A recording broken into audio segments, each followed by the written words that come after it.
Transitioning as a non-binary person has been interesting.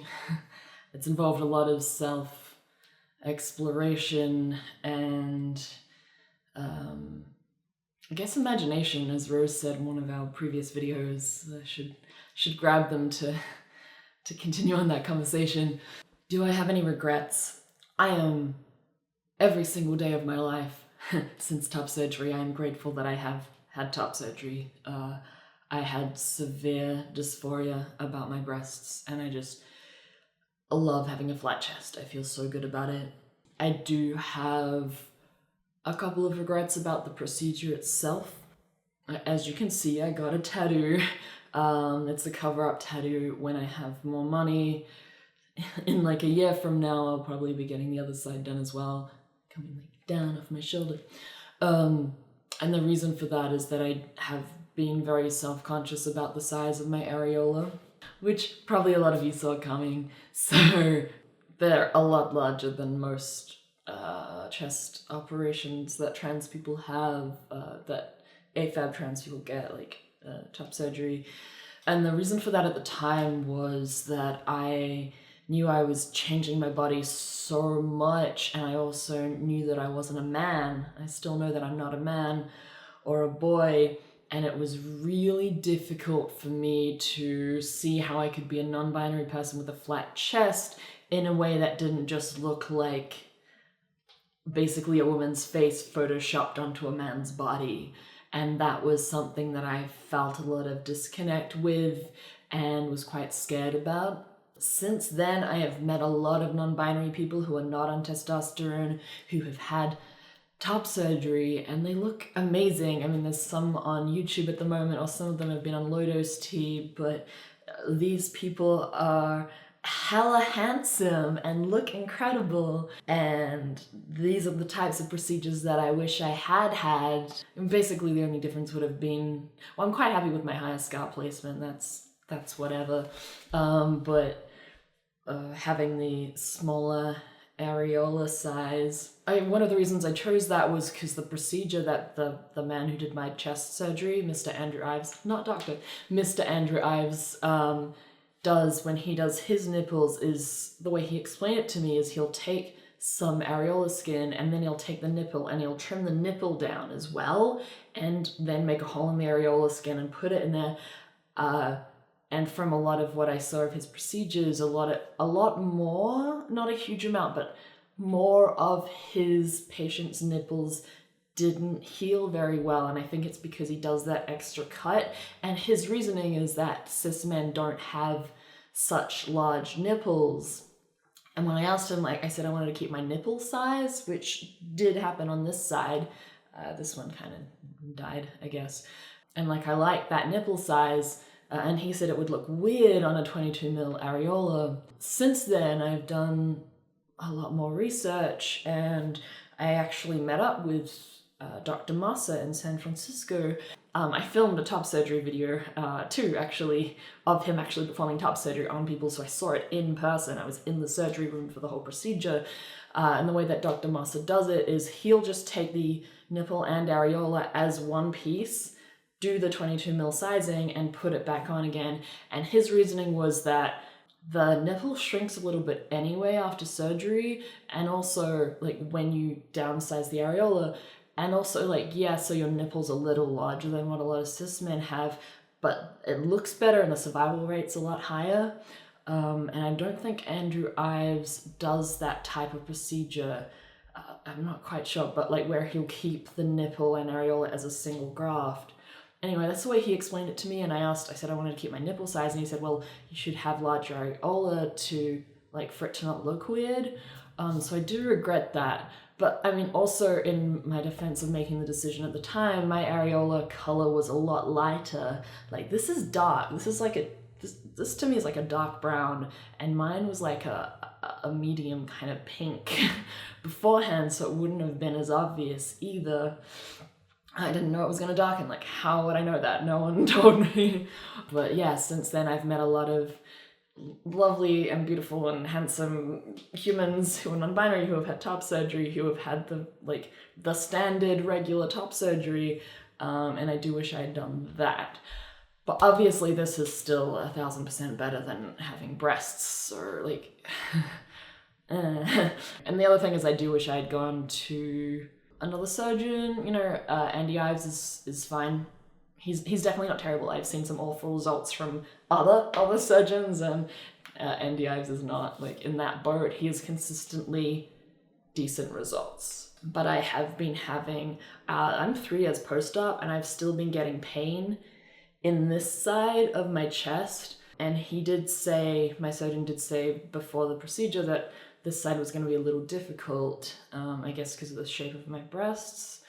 But I do wonder if I'd gone to someone like Garamoni or Mossa, if I'd had the funding to fly to the US and do that, I probably would have. I know some people from the UK who came over to see Garamoni in Florida, and like he has consistently good results. I've seen some people here in the Bay who went to Dr. Mossa, consistently good results. There's also someone with Kaiser, Dr. Winnie Tong.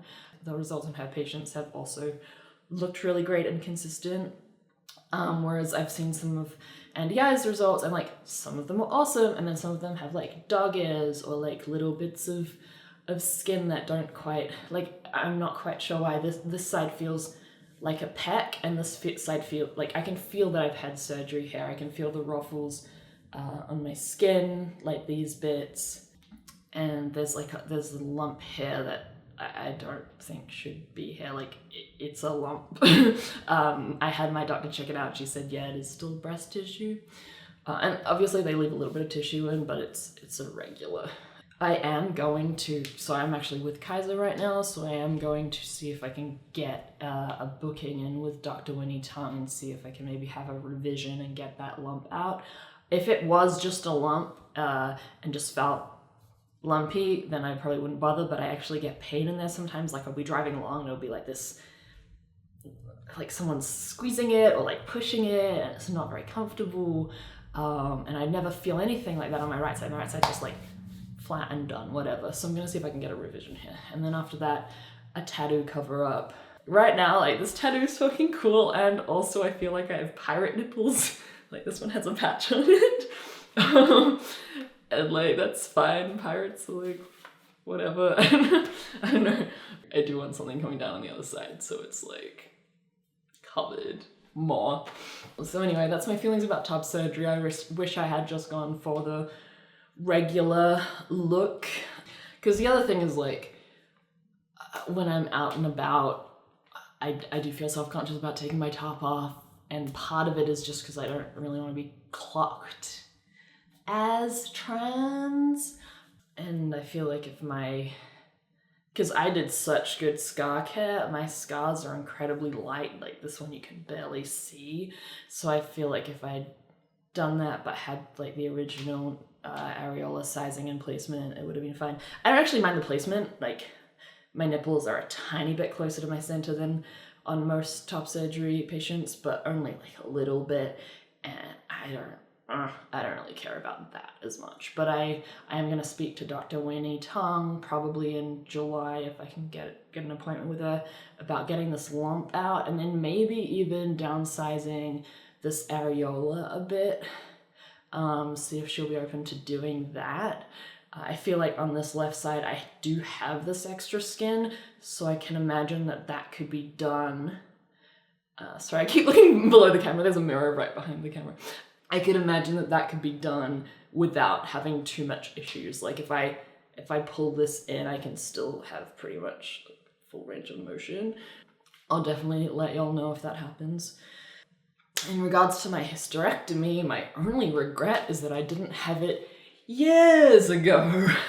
I'm not even 3 months post-op from my hysterectomy, and I forget I've had it. I go about my daily life. I'm completely pain-free in this area. I legitimately will go a week or two without remembering that I had a histo like a few months back, like in January, like not even 3 months ago.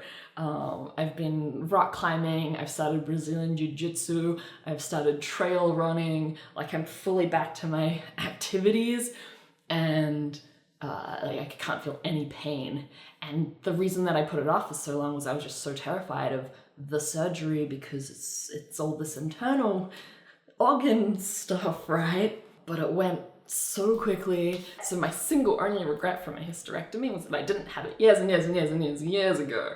1000% happy about that. Like, oh my God, I finally feel like my body is fully mine. Like I own this vessel now. Like I never want to carry children or birth children, and now I can't, so yay me. So 0 regrets about my hysterectomy. One of the best things that happened to me in my life, honestly. I haven't bled since December. And like, yay! Anyway, so that's my thoughts about where my transition is now. So yeah, like a couple of regrets on the way that I approached top surgery, but no regrets on like actually having it, and the little things that I want to change. Like, this is rad. My areola size was bothering me, and now it's not, because I don't have one, because it's just a flower, yay. You know, I was like so caught up, and is my chest masculine? Is it feminine? I'm like, no, fuck that. It's a gothic horror mushroom flower. So, none of the above. Yeah, so that's where I'm at now. And the journey continues.